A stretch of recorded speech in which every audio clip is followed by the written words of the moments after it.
has done. So the greatness, in my opinion, of Dr. Martin Luther King Jr. is that, and I feel that is one of the greatest contributions, greatest achievements of Dr. King. And he was, as you all know, he was assassinated on the April 4th of 1968 while he was addressing the sanitation workers meeting. He came to Memphis, Tennessee, United States, to address the sanitation workers. He was in the Lorraine Motel, and when he was in the balcony, he was shot at, and he died instantaneously. So like Gandhi was assassinated, even King also was assassinated.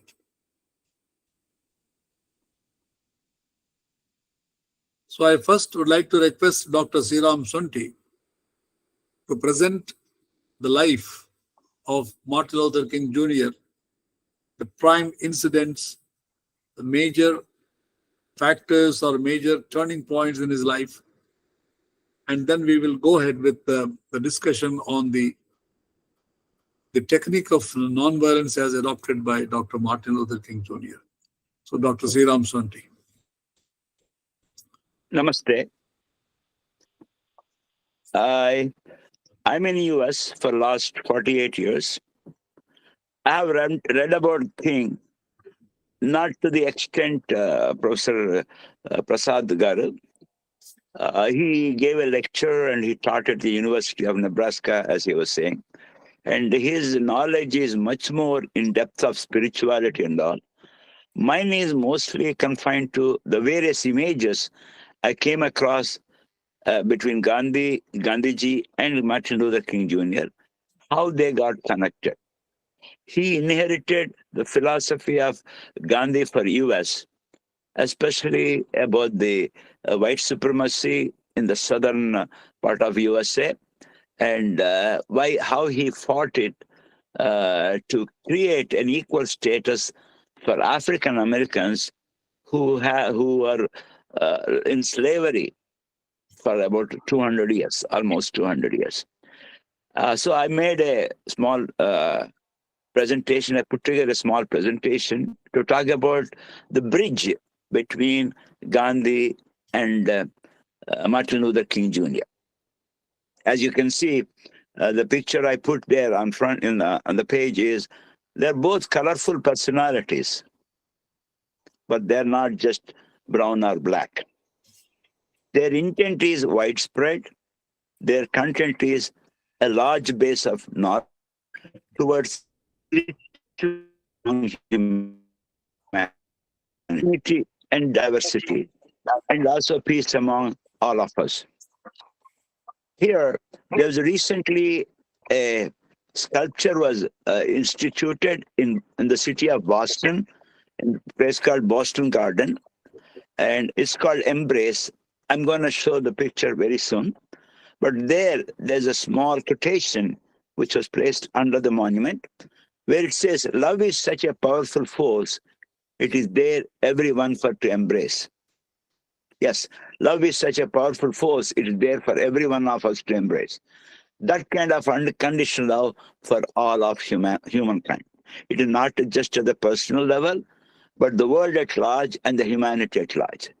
That is the kind of love that impels people to go into the community and try to change conditions for others. That's what Mohandas Gandhi did from June 7th, 1893. And he took risks for what they believe in. So did Martin Luther King Jr. And both of them got assassinated for their belief system because the majority rule was being contested or doubted. This is the monument there. And this is the actual monument. It's called Embrace. It is a $13 million sculpture placed in Boston Garden. only 6 months ago. And this is the embrace between Dr. Martin Luther King Jr.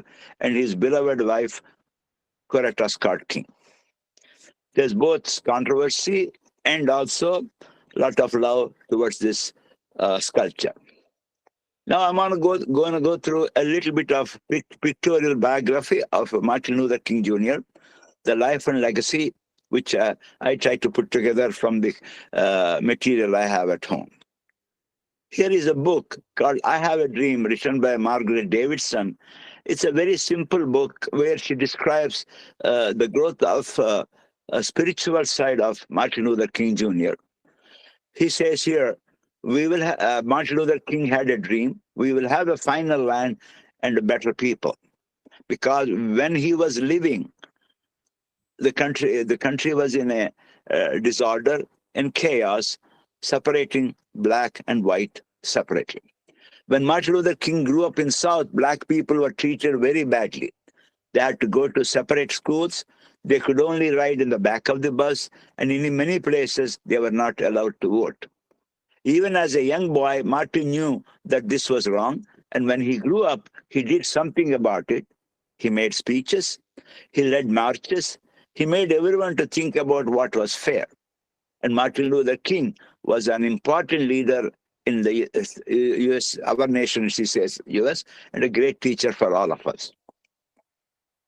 As we know, one of the Nobel Peace awardees, she says, we all believe if there is no war, there is peace. That concept is not all enticing. Peace does not just mean to stop wars, but also to stop oppression and injustice. And this has been attacked in India. He was black, and he was African-American descent. It was a fine fall day in Atlanta, Georgia, a perfect day to do things outside. Martin had just come from his home from school. Quickly, he changed his good school clothes, and then he ran across the street to the house where his two best friends lived. They are white people, and they were brothers. And for as long as Martin could remember, the three of them had played. And he showed his hands, and he says, but I'm brown, not black. He was telling them. But his mother smiled a little and said, I know, Martin, black is just another word for Negro. But her smile faded as she went on with the story. As Martin said years later, it was a story every black mother had to tell their children sooner or later.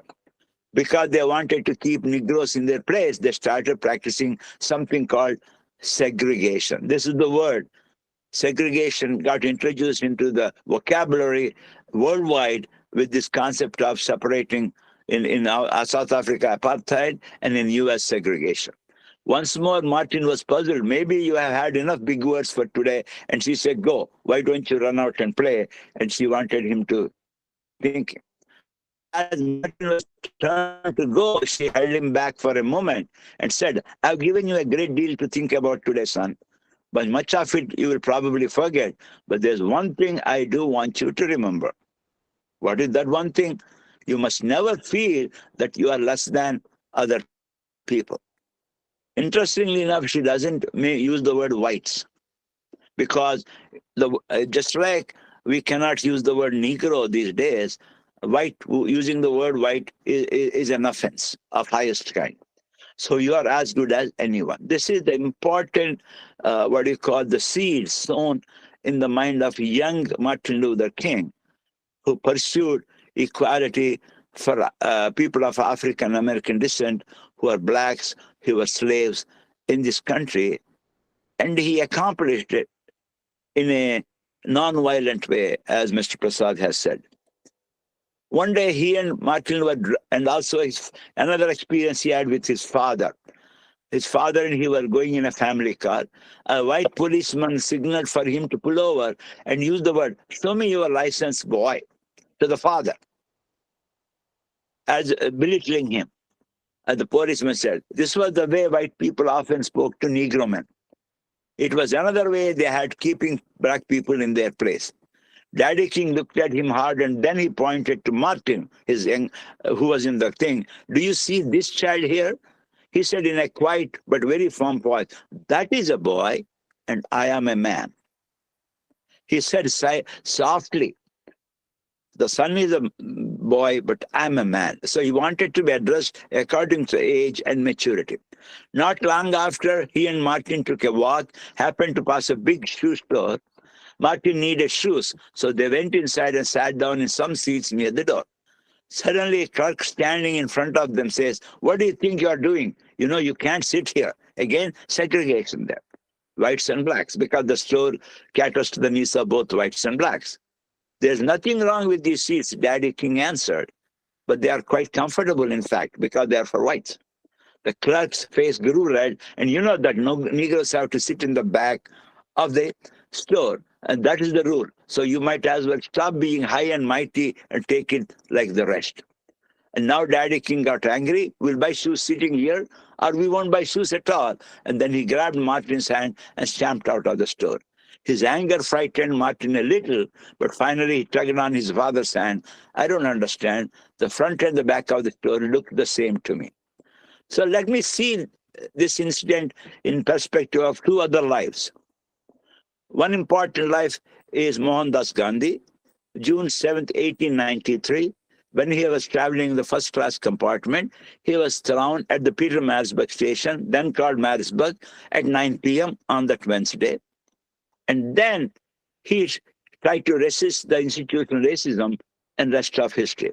I want to keep saying this one statistic is we are 8 billion of us on this earth since November 2022. We are 8 billion, out of which 4 billion of us who are colored are breathing freedom for what happened on that night, June 7th, 1893.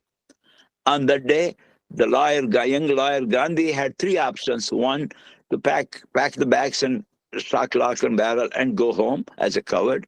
Two, to stay there, finish a case which he came there to defend and earn some money. But third, he stayed there 24 years working against the institutional racism.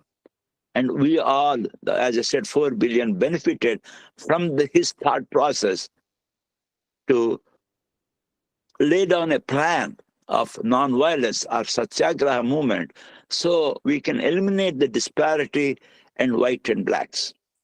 And many followed him. Many people who followed him got Nobel Peace Laureate awards, at least 8 of them, black, white, spiritual gurus, politicians, and presidents. So this is what important. The second incident is the Rosa Parks. She was also asked to move from a seat. She was sitting in a bus to move back. She also resisted it. So this is the time they thought about Gandhi, and Gandhi's championing of nonviolence has gone further. So here are 4 of his heroes. One is Jesse Owens, the first black person, top left, who got the Olympic gold medal in sprint running. And then Booker Washington, who is an educator, scientist George Washington Carver, bottom left, and singer Paul Robeson in bottom right. So here he says, love your enemies. He who lives by the sword shall die by the sword. And one of his childhood heroes, Frederick Douglass, said, if there is no struggle, there is no progress. As Professor Prasad mentioned, he started reading Henry David Thoreau and also talked about civil disobedience, which Gandhi was also promoted and excited about. So this concept, these 2 words, had changed the course of history in the world of supremacy. What is called civil disobedience, which became the satyagraha, which actually this laid the stone, our foundation was in satyagraha in South Africa by Mahatma Gandhi. And how did Gandhi got introduced to Martin was he had a lecture by a teacher who had just come back from India. And then he started reading about Gandhi, Mahatma Gandhi, and then he read about Thoreau. Then he talked about nonviolent resistance, love force, which is satyagraha. And the concept is, I want to touch your hearts. Gandhi always said to the enemies, only then you will change. So our talk should be at the heart-to-heart level, not to brain level. Because brain-to-brain level, sometimes ego walks in. Superiority complex and inferiority, low esteem comes in. But if you work at heart to heart, we both are same. So that is the key. Nonviolence, a revolution based on love, but not hate. These ideas stirred Martin deeply, but he had no idea that one day a revolution based on love and nonviolent resistance would change his life, and rest is history. Here, he was reading about Gandhi in his library. And then is the famous speech, I Have a Dream speech. He wanted many of the African Americans to come and listen to him. What is his dream about the African Americans? This was in Lincoln Memorial. About 250,000 people have come there. And then he started about I have a dream today. Let's talk about what he meant.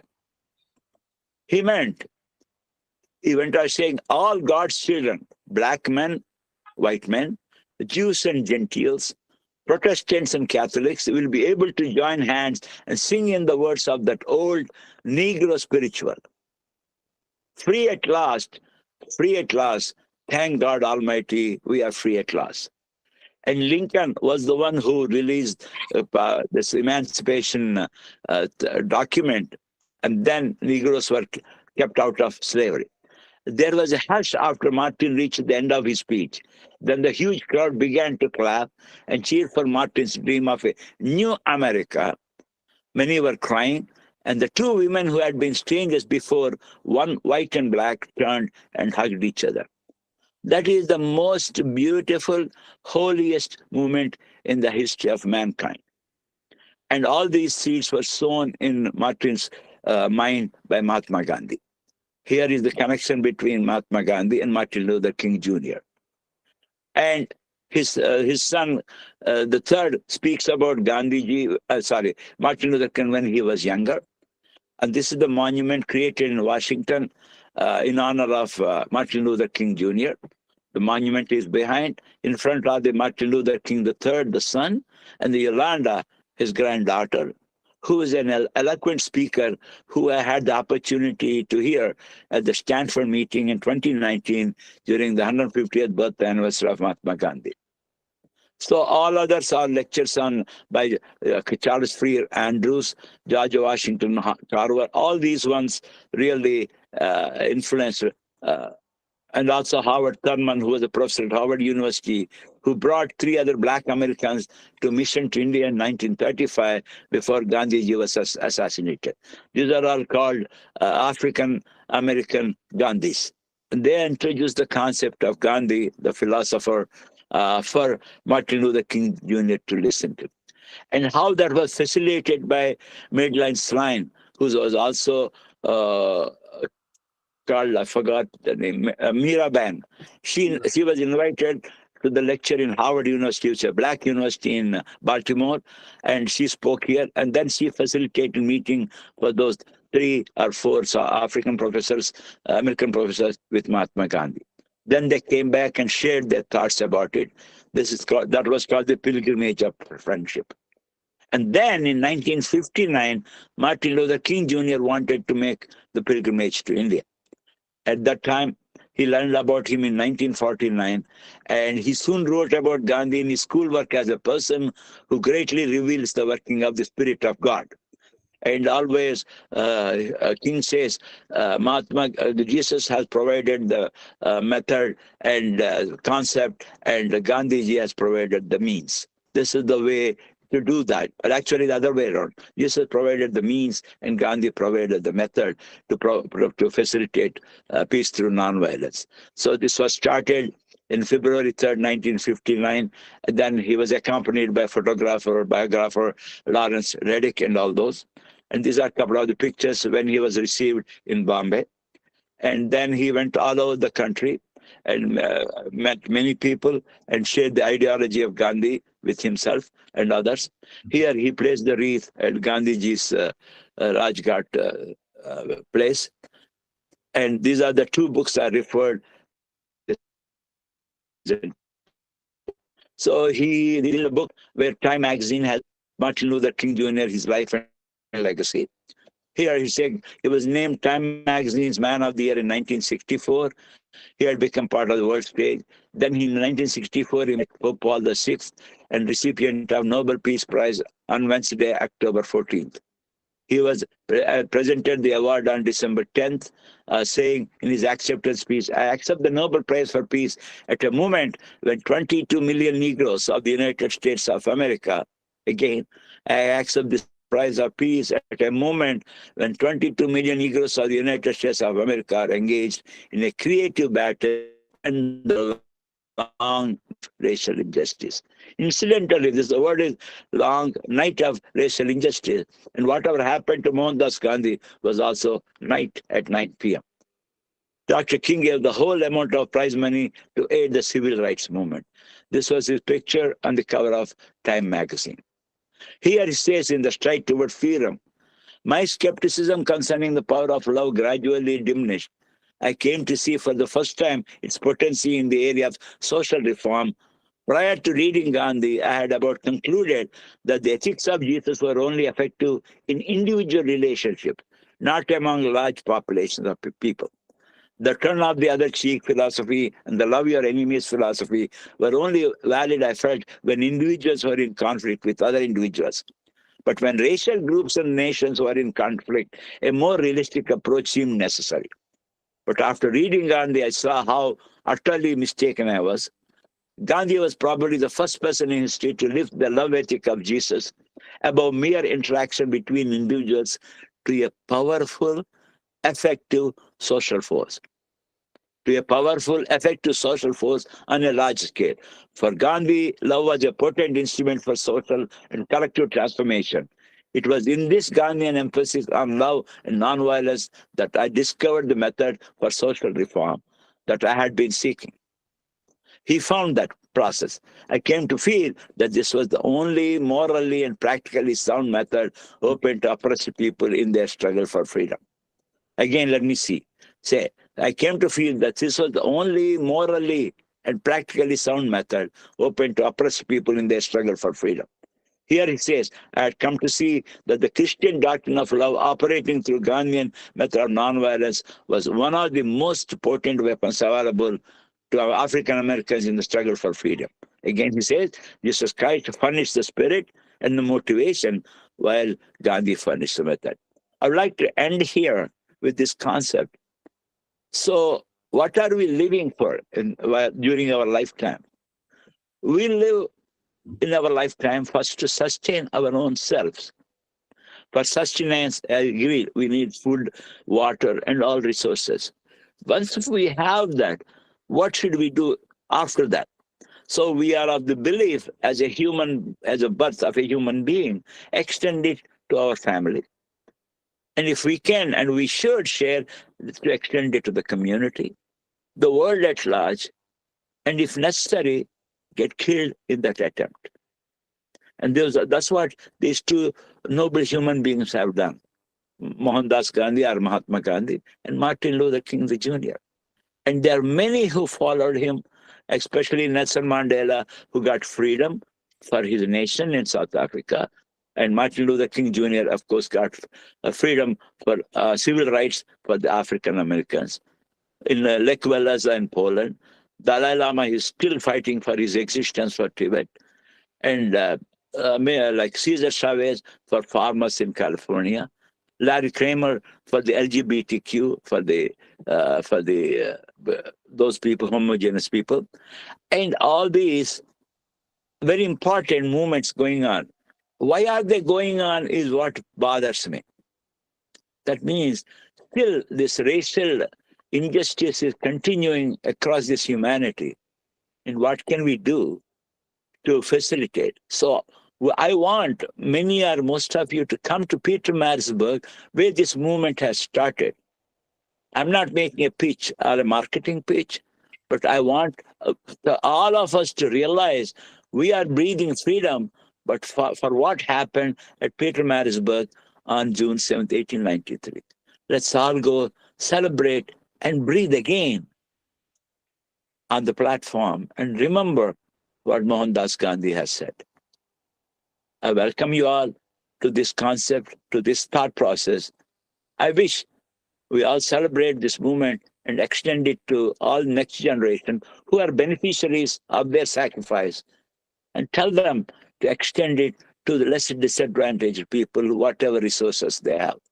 This is my humble appeal to you all. Please spread the goodwill and love among humanity. Thank you for listening. Thank you.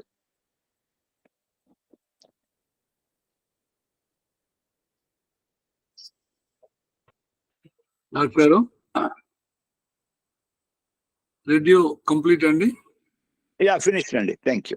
Okay, wonderful. Thank you very much for a wonderful introduction, and that makes my task too easy. We have Dr. Paul de Mosquita from University of Rhode Island, and he had been teaching the Kingian technique of nonviolence in the University of Rhode Island for the um, conducting international nonviolence Summer Institute in June. He organizes both at the preliminary level and also at an advanced level, 2 levels of courses he organizes.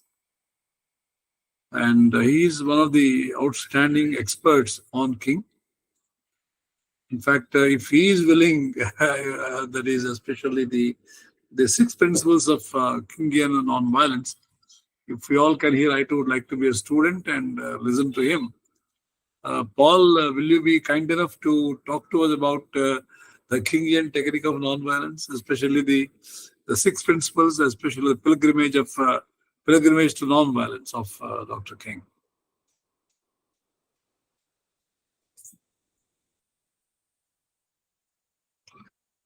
To unmute.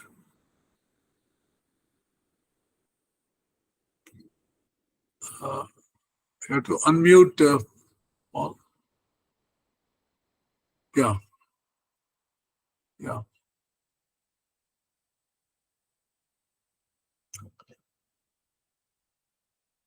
You have to unmute and talk. Yes.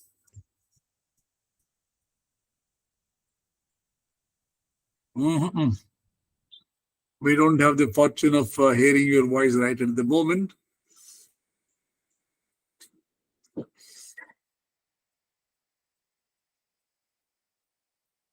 All right.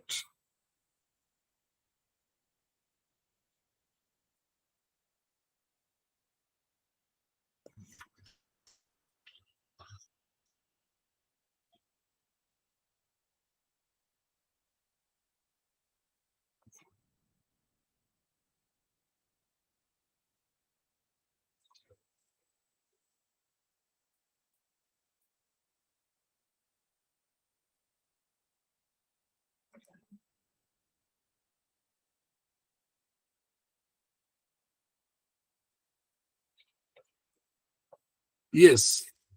You should please join.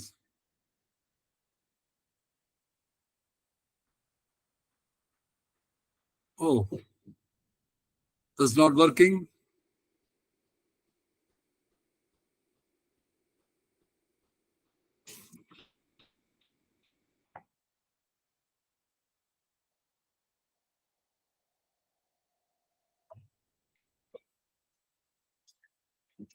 Wonderful. And then we don't have the fortune of listening to you, but perhaps then you can listen to us.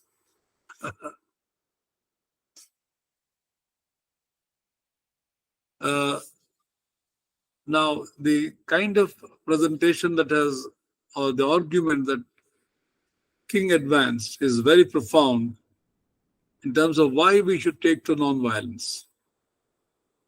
And exactly like Gandhi, he argued that the means should be pure to attain pure ends. So the ends and means debate that Gandhi has taken up, this also was subscribed to by Dr. Martin Luther King Jr. So purity of means for purity of ends. And why philosophically King came to this conclusion that non-violence is eternally superior to violence, because violence is nothing but futility.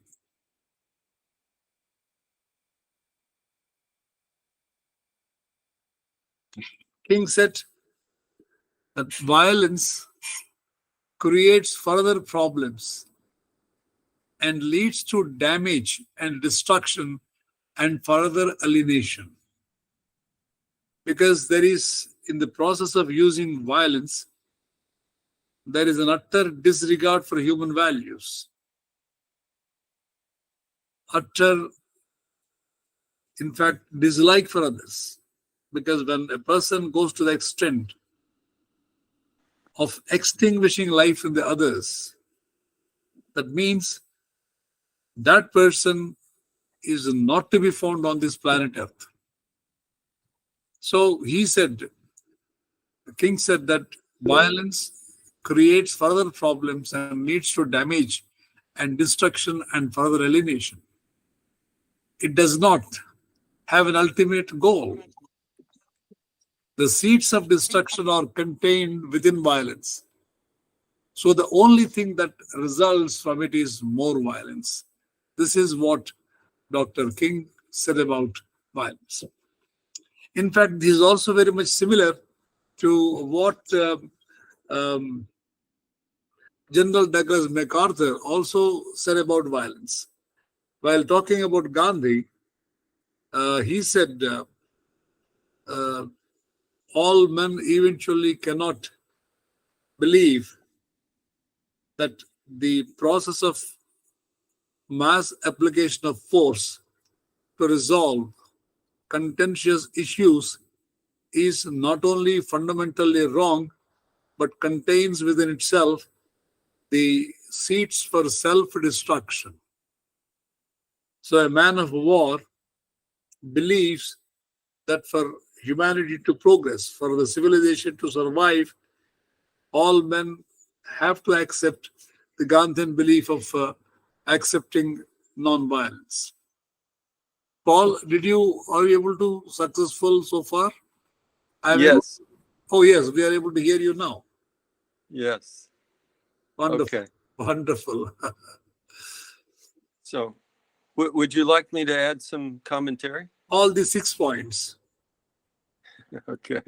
6 points of non-violence of. Okay. Good morning, Sri Ram Santi. Thank you so much, and for your comments and your teaching us again about the journey of Dr. King to Gandhian nonviolence, and what a great influence it was, of course, on him. I would like to maybe tell you of these 6 principles. I think one of the things that Dr. King, of course, was trained as a Christian minister, and his original dream was to be the minister of a large congregation of a Baptist church. Of course, he wound up being the leader of millions and millions of people around the world. But he was grounded in the study of theology and philosophy. And he was recognized, his work eventually in his writings, recognized as one of America's philosophers. He's been recognized by the American Philosophical Society for his philosophy of nonviolence. We refer to this as conflict reconciliation in our teaching and trainings. I will tell you these 6 principles, but let me add a couple of points, if I might, to Sri Ram Santi's remarks. Dr. King was, of course, influenced by Gandhi. Gandhi, of course, has written that his great influences was one of his 3 great influences was Tolstoy, from which the kingdom of heaven is within. Now, Tolstoy, according to historical records, was actually influenced by and writes about the ideas and thinking of a social reformer back in the 1800s in the United States. Born in my home state of Rhode Island, where I live now. This man's name was Aden Ballou. He actually is the source of violence ideas of Tolstoy. Tolstoy took these ideas and embellished them, and through correspondence and communication at that time with Gandhi, Gandhi was inspired by these ideas. And then Gandhi inspired, of course, Dr. King. So we see a full circle. So actually, these ideas of nonviolence, nonviolent living, from the idea of a community established by Aden Ballou in early America, a Christian community where people could not only have religious faith, but they could live a way of life together, comes from this early American thinker, Aden Ballou. This is often overlooked in our history of nonviolence. Dr. King was most inspired by Gandhi, but Dr. King leaves us with a philosophy. And his philosophy was always directed, a way of thinking, at addressing violence and injustice by addressing the root causal conditions. This is a key central idea in what we refer to now as Kingian philosophy or Kingian nonviolence. It's not just the surface problems, the surface ideas, the consequences of violence, but it's the underlying root causal conditions. King identified what he called the twins, inseparable twins. Later, he named the inseparable triplets of violence. He identified these as racial injustice, economic injustice, and militarism. And if you look to the root causes of all forms of violence, these three play some role in one way or another, or sometimes altogether. King established in his philosophy these 6 principles. The first one is nonviolence is a way of life for courageous people. Nonviolence is a way of life for courageous people. This has 2 parts to it. Nonviolence is a way of life. King said, I'm not nonviolent sometime, I'm nonviolent all the time. I'm not nonviolent on Sunday, I'm nonviolent on all the days. A way of living, not simply a technique or a tactic. The second part of this principle is for courageous people, because Dr. King, as with Gandhi, said nonviolence is not for cowards. That it takes a strength and a sense of courage, courage of the heart, courage to live a life every day in a violent world, being led by a nonviolent philosophy. The second principle is that the beloved community is the framework for the future. Beloved community, Dr. King took this concept, meaning a beloved community is one where friendship and understanding is the way that we interact in community with all others.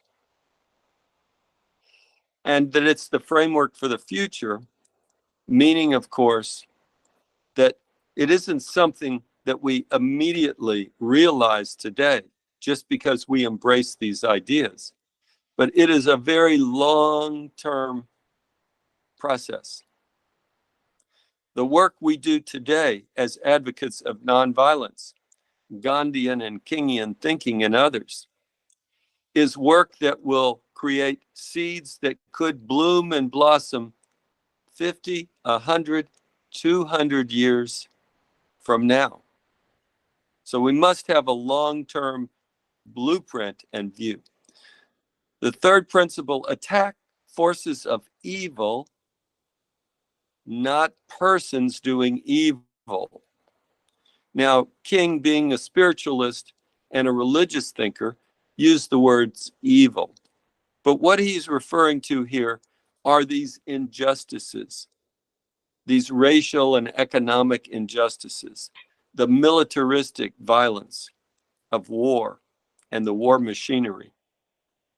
He said we need to attack these root conditions, these forces, not the individual people who are perpetrating violence. King considered violent men and people to also be victims of the violence that they were perpetrating. These are the first three principles. The fourth principle is that we must accept suffering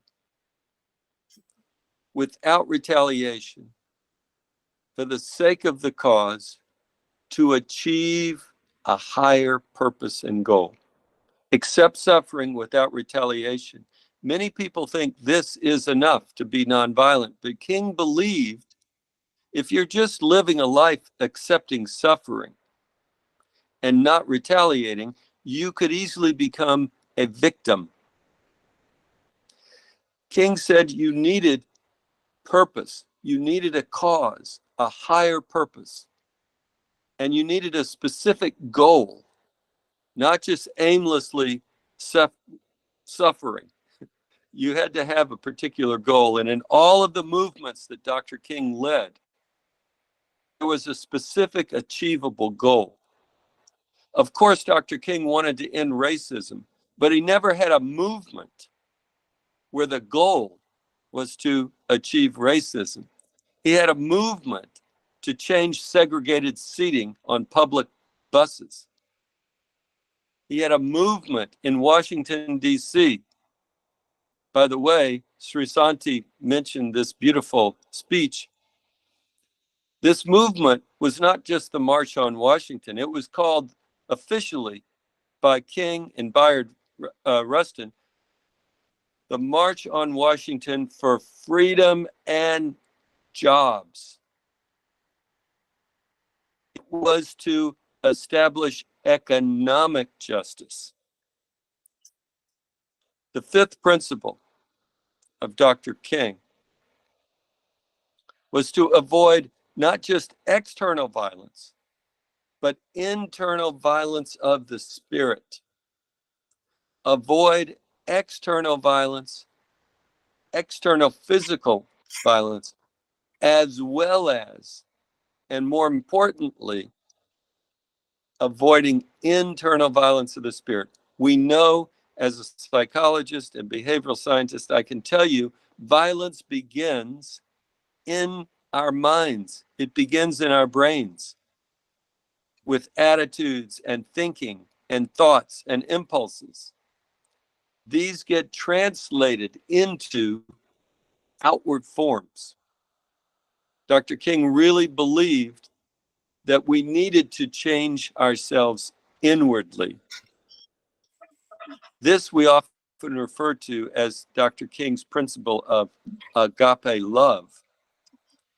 He talks in his famous writing, Pilgrimage to Nonviolence, of the types of love according to Greek, the eros, the philia, and the agape.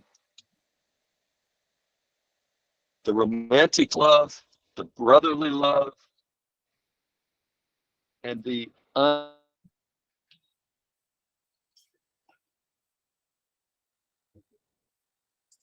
unconditional, unreciprocated love of agape.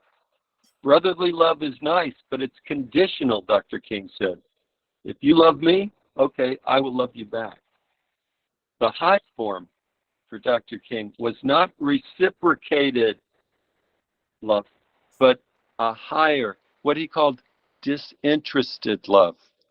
I have no motivation. I don't seek to win anything from you. I'm not trying to be nice to you so you can be nice to me. I am unreciprocated and disinterested in this highest form of love. The Greek refers to this as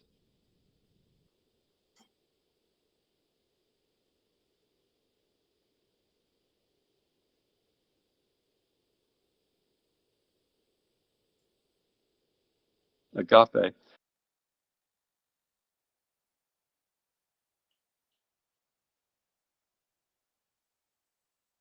The sixth and final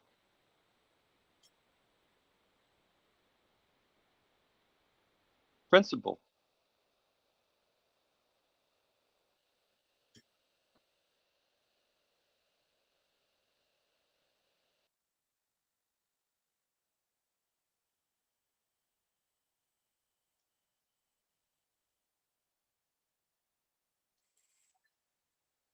Paul, we are not able to hear you.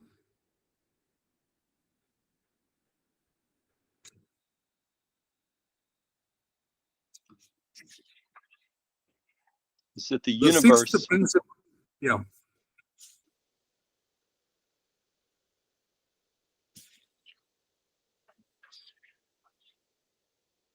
is on the cosmos, which is ordered in balance.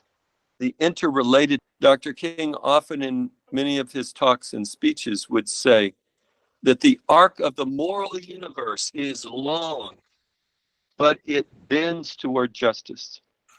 Eventually, in Dr. King's famous last speech, he said, I've been to the mountaintop. I may not. I've seen the promised land. I've seen the beloved community. I may not get there with you. On the eve of his assassination, he said these words. But we as a people will get to the promised land. This is the visionary king, like the visionary Gandhi. We have hope that the sun will return and we will have warmth and dry conditions. When it's too dry and too drought, we know hope, eventually rain will fall again. This is not just a Christian or a religious church principle. This is a principle of the cosmos, of the order and balance and justice of the universe in which we exist.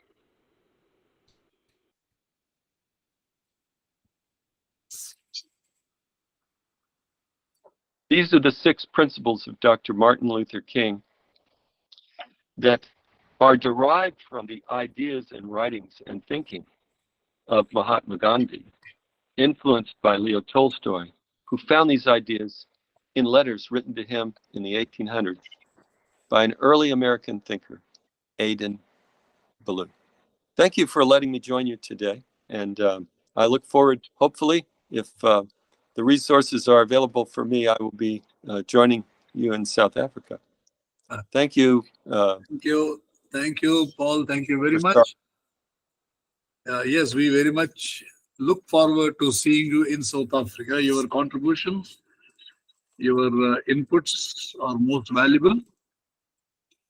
And the last point that you are talking about, that the universe is on the side of justice. Yes. How does he know? How does he feel? Because when Dr. Swanti was presenting, he was talking about, he was showing a sculpture, embrace, wherein the quotation says it is love. So what King was talking about is that universal love, unconditional love, a heart full of love, full of appreciation of others. That's what exactly we also find in Gandhi. That's the reason why he said, even if your opponent, when you're fighting for justice, leading a satyagraha, the non-violent resistance. The opponent may deceive you. Even if you are deceived 10 times, you are willing to work with the opponent the 11th time. So there is a hope. There is a confidence that this person who has cheated us, who failed us, would realize his mistake and come back in a positive measure. So the sculpture Dr. Sonti was presenting,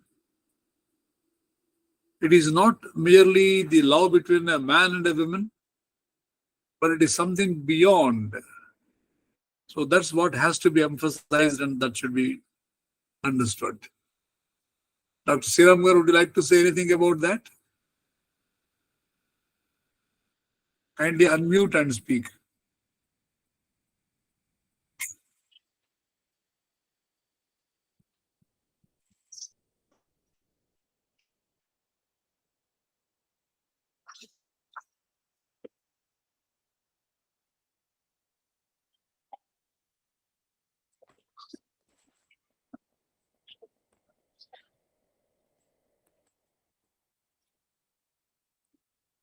We can't hear you. Now, King described this love as agape. That is disinterested love. It is a love in which the individual seeks not his own good, but the good of his neighbor. Agape does not begin by discriminating between worthy and unworthy people or any qualities people possess. It begins by loving others for their sake. It is an entirely neighbor regarding concern for others. That is a beautiful thing. It is an attitude. It is an approach. It is a philosophy of life and how you define your existence on this planet Earth. So you are a person full of love, full of appreciation, full of dynamism, and your very presence radiates love. So when Dr. Sriram Sonti was talking about the sculpture, I think it is to give this message of love, which is agape, which was described by Dr. King. Dr. Sriram Garu, unmute challenge, kindly unmute.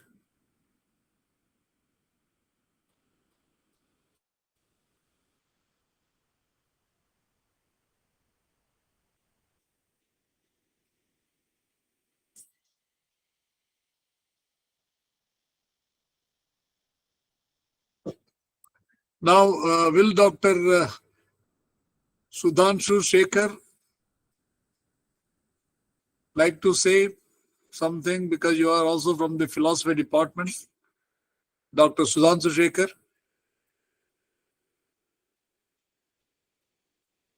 Would you like to add something, please? Then earlier, Allada Ramakrishna Garu wanted to speak. Ramakrishna Garu? Allada Ramakrishna from Nallajarla, who conducts the Gandhi exam. Every year he conducts it for 100,000 people, 100,000s. Ramakrishna Garu, please. Good evening, sir. Prasad Garu. All of you. My experiences కొద్దిగా చెప్తా, తెలుగులో చెప్తాను, కొద్దిగా translate చేయండి sir. అలాగే చెప్పండి. నాకు వచ్చిన ఈ గాంధీతో నా అనుబంధం నియర్లీ 40 years.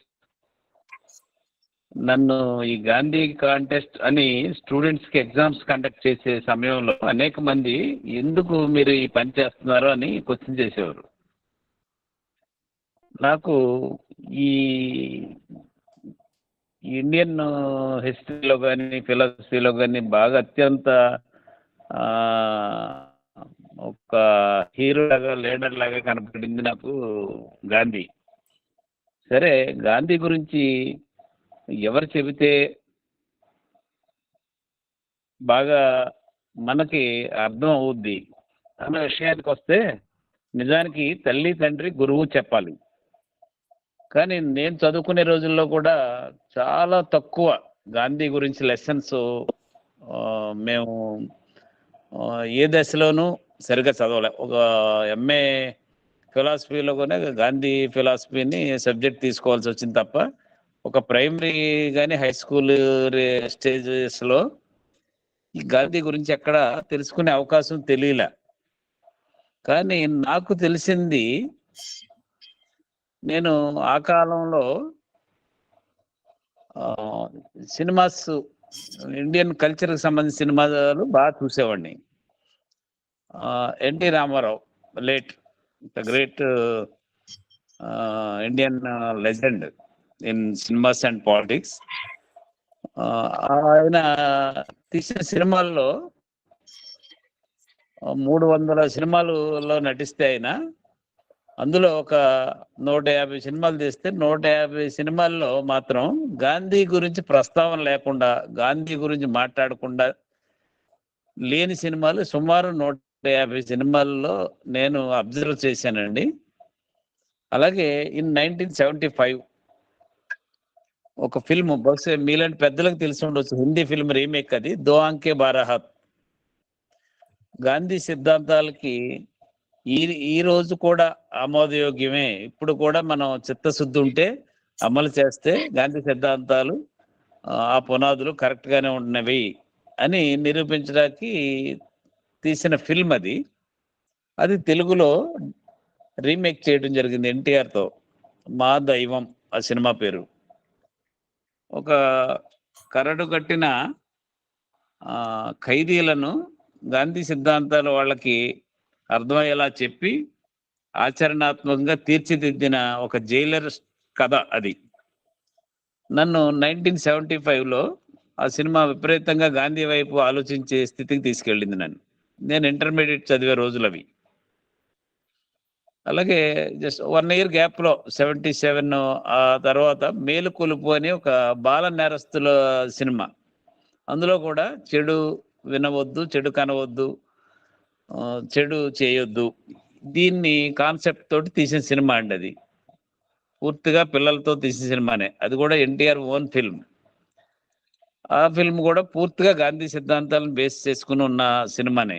ఈ 2 సినిమాలు ముఖ్యంగా, అనేక సినిమాలు ఉన్నా కానీ విపరీతంగా గాంధీ సిద్ధాంతాల వైపు నన్ను ఆకర్షింపజేయటం, నేను దాని మీద ఇంకా పరిశోధన చేయడం జరిగింది. అప్పుడు ఈ గాంధీ సిద్ధాంతాలు మనకి ఎడ్యుకేషన్లో లేకపోవడం ఏంటి అని నేను after my education in 1995 I started one school. Then after I started the exams on Gandhi life to every student in my school firstly. After in my mandals and my district, after 2 or 3 districts. అలా ప్రారంభమైన నైతిక విలువలు నేర్పడానికి ఇంతకన్నా hero ఉండడు. గాంధీ జీవితం మీద అవగాహన కలిగిద్దాం మనం. ఎందుకంటే పాఠ్యాంశాల్లో లేవు, ఉపాధ్యాయులు చెప్పేవాళ్ళు లేరు, లెక్చరర్స్ చెప్పేవాళ్ళు లేరు, గవర్నమెంట్కి అసలే పట్టదు అని నేను స్వతంత్రంగా ఒక క్వశ్చనీర్ తయారు చేయటం, ఇంటికి వెళ్ళి వాళ్ళు చూసి రాయటం, గాంధీ గురించి చదువుకుని ఇన్ఫర్మేషన్ సేకరించి రాయటం, వాళ్ళకి ప్రైజెస్ ఇవ్వటం, కొంతమంది గెస్టులను తీసుకొచ్చి ప్రైజెస్ ఇప్పించడం, ఇలాగా దాదాపు 30 years జరిగిందండి.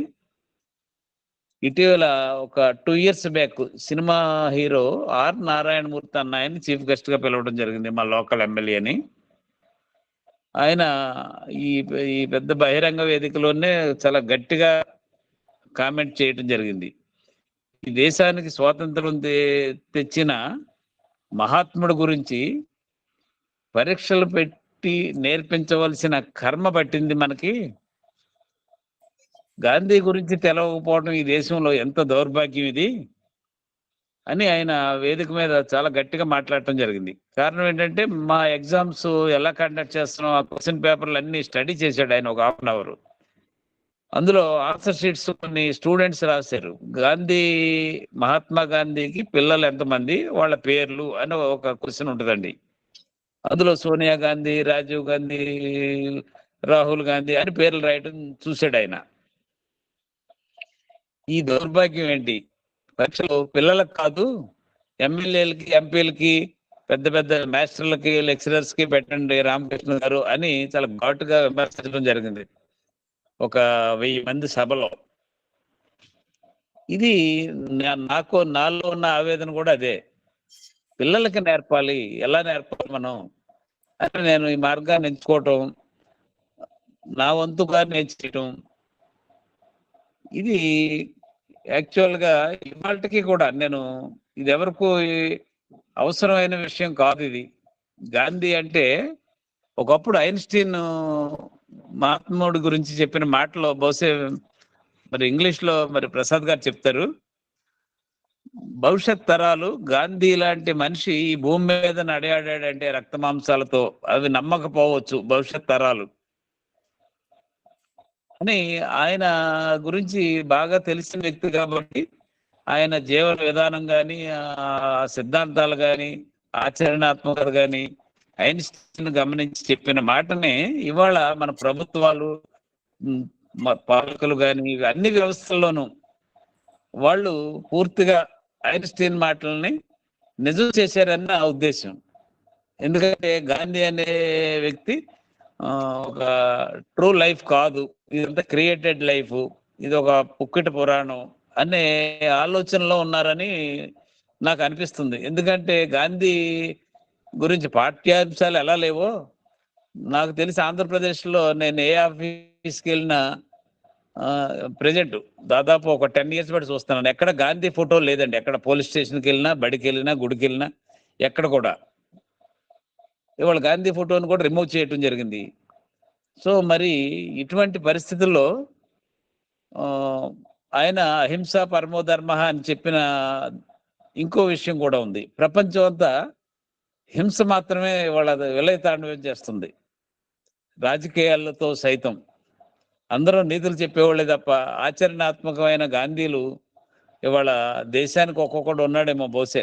మన దేశంలో అన్నా హజారే లాంటి వ్యక్తులు అక్కడక్కడ ఉండబట్టి, ఇంకా ప్రపంచంలో అక్కడ అటువంటి వాళ్ళు ఉండబట్టి బహుశా ఈ మాత్రం శాంతి ఉందేమో ఈ ప్రపంచంలో అని నా నమ్మకం. కానీ ఐన్స్టీన్ మాటల్ని నిజం చేయకూడదు, దాన్ని త్రోసిపుచ్చాలి అని మనందరం ఉద్యమించవలసిన అవసరం ఉందని నా ఉద్దేశం అండి. ప్రసాద్ గారు ఈ విషయాన్ని కొద్దిగా ఇంగ్లీష్ లో చెప్పాలి సార్ ఈ పెద్దలకి అందరికి. ఓకే, థ్యాంక్ యూ రామకృష్ణ గారు. రామకృష్ణ గారు made a very passionate presentation, and he started with his young days when he was a student, and his concern was why not much was talked about Gandhi, why education system does not deal with Gandhi. This was a real question. And even when he has done his MA in philosophy, he could study Gandhi only as on paper, not as a comprehensive study of Gandhi and philosophy. But that is one experience he had. But then he was also fond of one famous Telugu film hero by name N.T. Ramarao, whose centenary is being observed right now. And he acted in about 300 movies. In fact, he is like a great hero for the Telugu people. And one film he acted was Madaivam. It is a remake in Telugu of one Hindi movie called Do Anke Barahat. That is 2 eyes and 12 hands.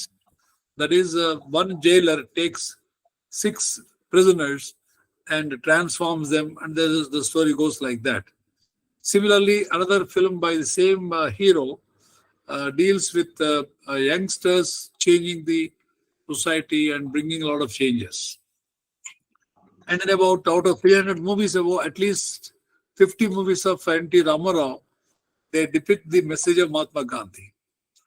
So he has taken Mahatma Gandhi and N.T. Ramarao together to propagate the message of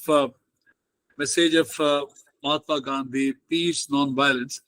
So he thought it should be done at the students' level, and he started a school himself in a place called Nalla Jarla in West Godavari district of Andhra Pradesh. And in that school, he teaches, along with other subjects, the Gandhi's life, Gandhi's thought, conducts examinations for students on Gandhi. So that's how we had been doing. And then gradually he started doing these examinations in the other schools in the vicinity, then the schools in the whole district. And some time ago, he has invited Usha Gokani, Mahatma Gandhi's granddaughter, to his place to give away the certificate for about 2,500 audience. It's a huge program he organized. And recently he organized a similar program for giving the certificate. One R. Narayana Murthy, a very famous film actor, revolutionary movies he produces. So he came and he saw the answer sheet of many children who wrote this exam, and where the question is how many children Mahatma Gandhi had, what are the names. So some children in the exam, they have written Rajiv Gandhi, Rahul Gandhi, Sonia Gandhi, like that. And he was very much concerned, the film actor and producer, Narayana Murthy, was very much concerned about the ignorance of the educated people, the students. So he said, and he advised Ramakrishna Allada Garu to conduct similar examinations to MLAs, MPs, and other people's representatives. Because what Einstein, great scientist, was telling about Mahatma Gandhi, generations to come, it may be, will scarce believe that such a one as this, ever in flesh and blood, walked upon this earth. So that kind of a feel we should create in the youngsters and the especially the student community, even the leaders, etc. And it is very painful for Ramakrishna Allada that gradually the photographs of Gandhi are removed from the government offices or from the police stations or from public places, and Gandhi's memory is deliberately getting faded away. So he very strongly appeals to all of you that we should all together carry forward the legacy of Mahatma Gandhi and take it to the young generation. So thank you, Ramakrishna Garu, for a very passionate thing that you said. Now I find Dr. Sriram Sunti Garu raising a hand. Sir.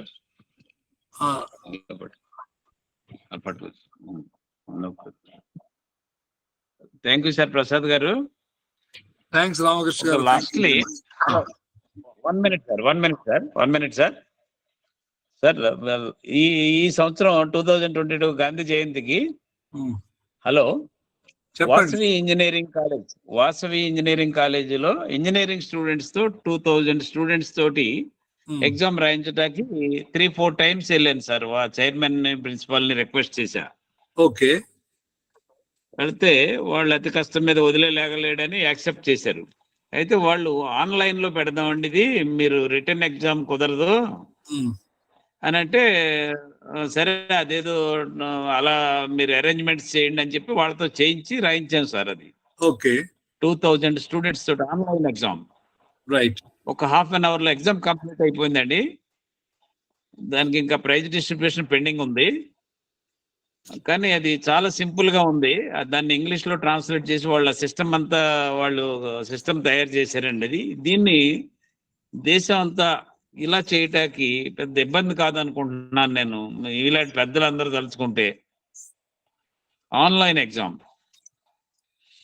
అని నాకు అలా అనిపించింది sir. Yes.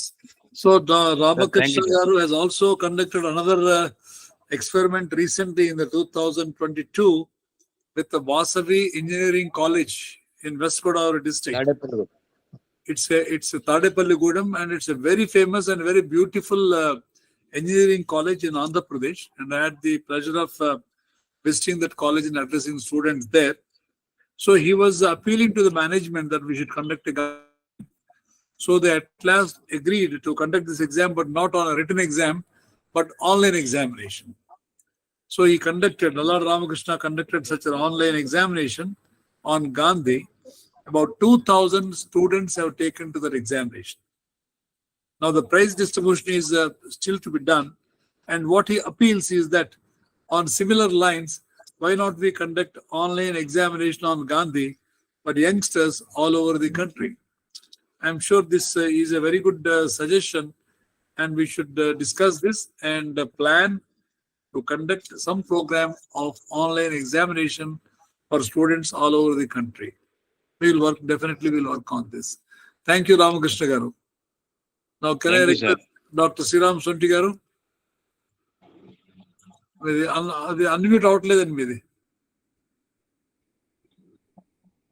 Me you to unmute and talk.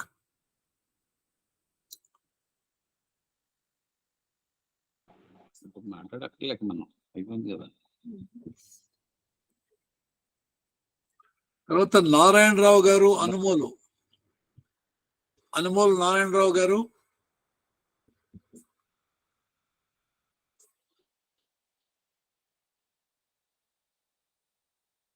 Sriram Garu, could you get unmute and talk?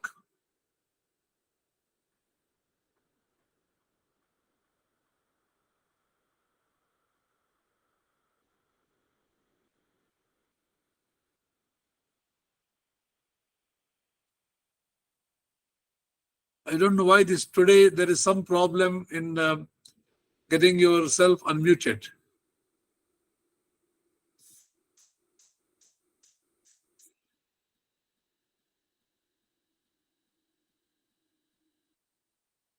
Sudhanshu Shekhar, Dr. Sudhanshu Shekhar.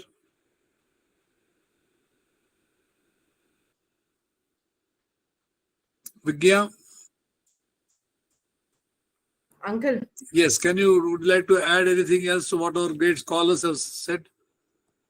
Nothing in No, particular. From the young perspective, students' perspective, especially Gandhi examinations, Allah Ramakrishna Garu is conducting. Can we do something like that? That is a question before us. Yes, Uncle. We can start something online for which help all the students, Uncle. So you are basically a computer expert. Can you think of something? Then we can work on that. We can work on. Yeah, sure, Uncle. We'll start. And Ramakrishna Garu, మీరు kindly send what you are. మీరు చేస్తూ పంపించారు ఒకసారి మాకు. వాసవి వాళ్ళు చేసిన link పంపిస్తా sir నేను మీకు. పంపించండి ప్లీజ్. క్వశ్చన్ పేపర్ కూడా ఫోటో ఒకటి పెడతాను. అలాగే. Right. Then we will take it forward. So anything else, Vigya? Nothing, Uncle. So thank you so much regarding the South Africa conference.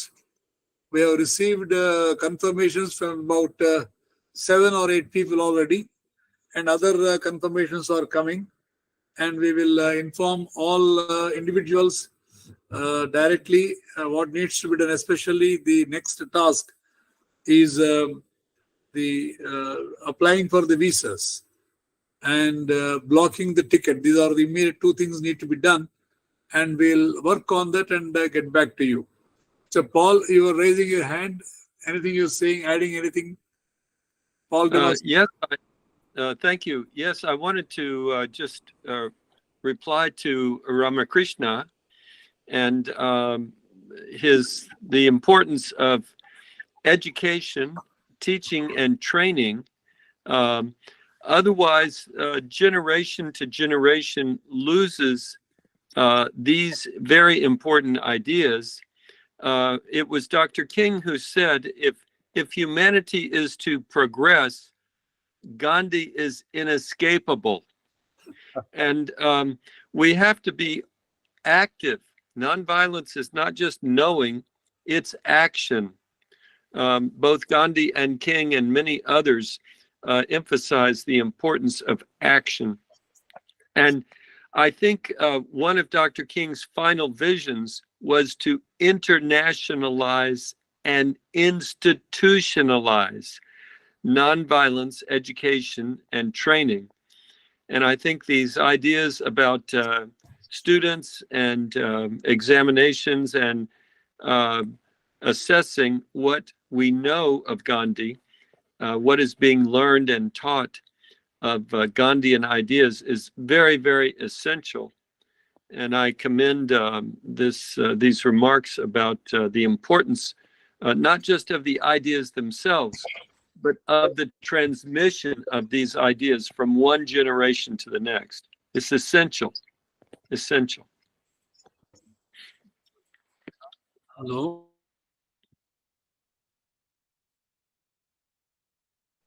Thank you. Thank you.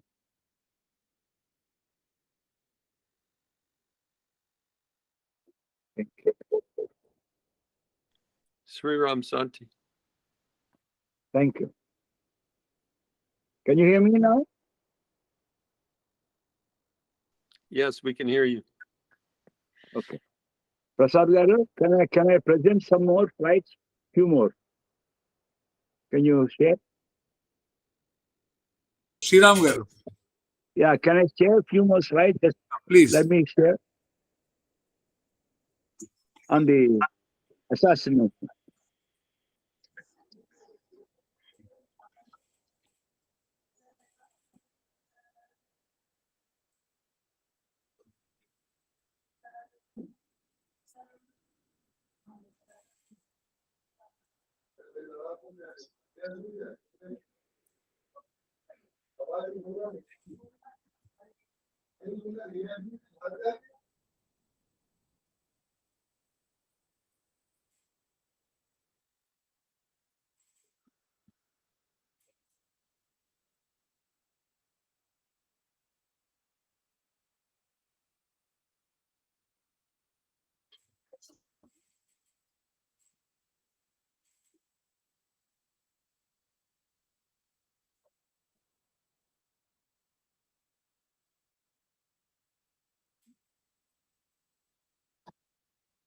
Can you hear me? Yes. These are some glimpses of when he was assassinated. As you can see on the top, where he was standing on the second floor with Jesse Jackson and Ralph Abernathy, and he was shot dead. And then people are showing from which direction the bullet has come. And here is the Martin Luther King. This is the motel Mr. Prasad was mentioning in Memphis, Tennessee, on the second floor. And this is from the street view. And this is the close-up view. And where you have the wreath, that's the room where he stayed during the shooting. And later they put a National Civil Rights Museum in Memphis. And this has become an extraction for exploring King's later life and also his mission. This is Dr. Martin Luther King. And he had a lecture before that, which he gave Beyond Vietnam, A Time to Break Silence. And that was a very famous lecture given at one of the churches, his church. This is Chaldean layman concerned about Vietnam.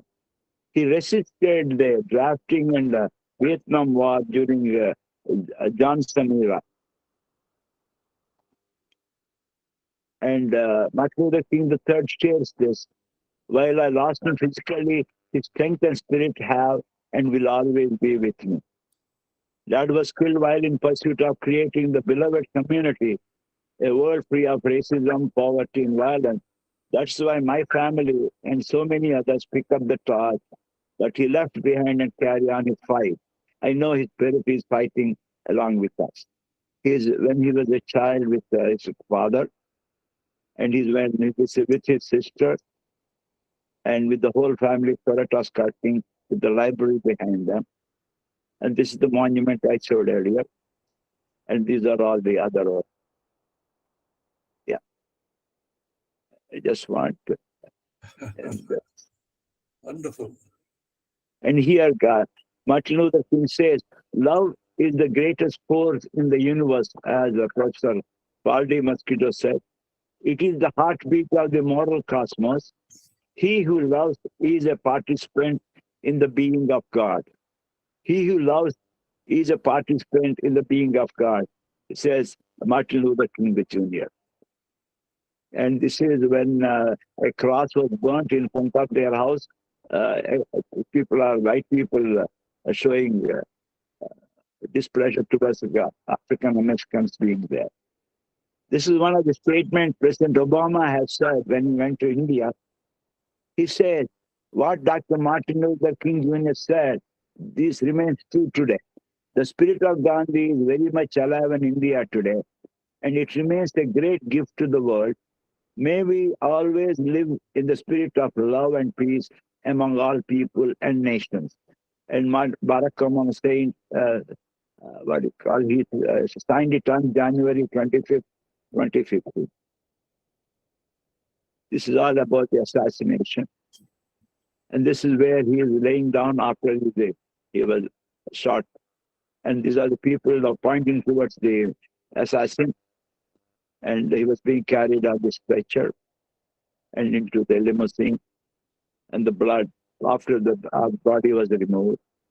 And he was a very enchanting and enlightening speaker. And these are all the people who were having condolences after the Martin Luther King's assassination. And this is the news Jesse Jackson has shown on the newspaper daily defense of King was murdered. And this is the picture of the family coming back from Memphis to Atlanta. And this was the march they conducted along with Andrew Young and others. And there are some facts. He was originally named Michael Luther King Jr., but the father went to Germany and inspired by Protestant Reformation leader Martin Luther, changed his name and son's name to Martin Luther King. And King smoked cigarettes. He was very smart. He won a Grammy for some presentation. He was a truckee. He spent his wedding night in a funeral home because he could not get a place. He dealt with extreme stress, and because it was shown at the autopsy, a 39-inch where you had a heart of 60-year-old person. He was the only non-president to have a national holiday in his honor in the US. He was jailed 29 times for civil disobedience. He was stabbed with a 7-inch letter opener earlier by a lady during the book signing ceremony. And this is the National Civil Rights Museum. And let's remember him for his legacy. And let's continue our fight towards, as the Professor Makito says, racial inequality, economic inequality, and militarism that is still existing in the humanity. Thank you, Ananta. These are the children of country. Thank you. Thank you, Dr. Sriram Garu, for a wonderful, wonderful inputs. And are these slides part of the earlier slide presentation you have done? Yes, that's the extension. I stopped thinking that I was going too long. No, but these are different set of slides, what you are showing. Yeah, I think they must be in the same slides, but I stopped because I thought I was going too long. Yes, but I can send these too. Kindly send them. I can compile all of them. Thank you very much, and I thank you all for joining the meeting today. Again, we'll meet the next Sunday, the same time, 6 o'clock. Thank you very much. And we will close the meeting now. Yes. Anybody else would like to say anything before we close? Ishwar Allah Tero Naam Satto Sammati De Bhagavan.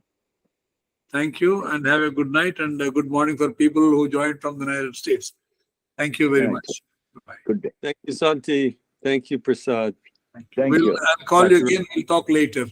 Thank you. Okay. Bye.